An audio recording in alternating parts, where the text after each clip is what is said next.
Isa namang makabuluhang pagtitipon ang naganap kamakailan lamang para itampok ang pagkakaisa ng Malaysia at Pilipinas sa larangan ng pagkain at kultura. Kung ano ang mga naganap diyan, panoorin po natin to.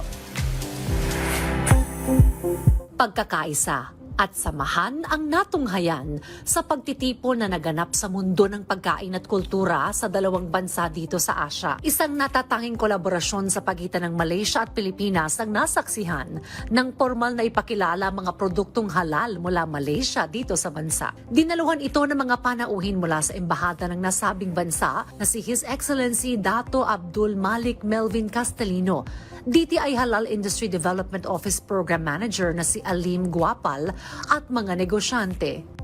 Today's ceremony is a vital step towards strengthening Malaysia-Philippine collaboration in the halal industry, both from the private and public sector, as we explore key opportunities in the halal trade, investment and capacity building.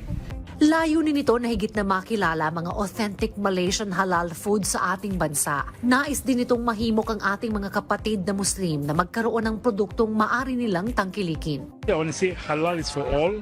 It can be enjoyed by everyone in from all of life and all race and religion because it's of good quality, clean and sustainable. Ipinakita at pinatikim din ang ilang halal dishes tulad ng satay na agad namang kinagiliwan ng mga dumalo. Yes, this is part of the initiative of the Brunei, Indonesia, Malaysia, Philippines, East Asia Growth Area Initiative. We started bringing the products from Malaysia to the Philippines and also make sure that the Filipino would have access to the halal food.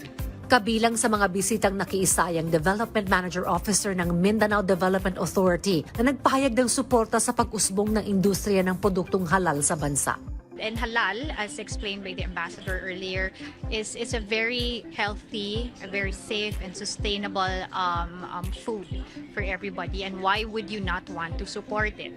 Isang patunay na ang pagkain ay hindi lang basta sustansya sa katawan, kundi tulay rin sa pagkakaibigan at samahan ng mga bansa, hindi lamang sa ating kapwa Muslim, kundi para rin sa ating lahat.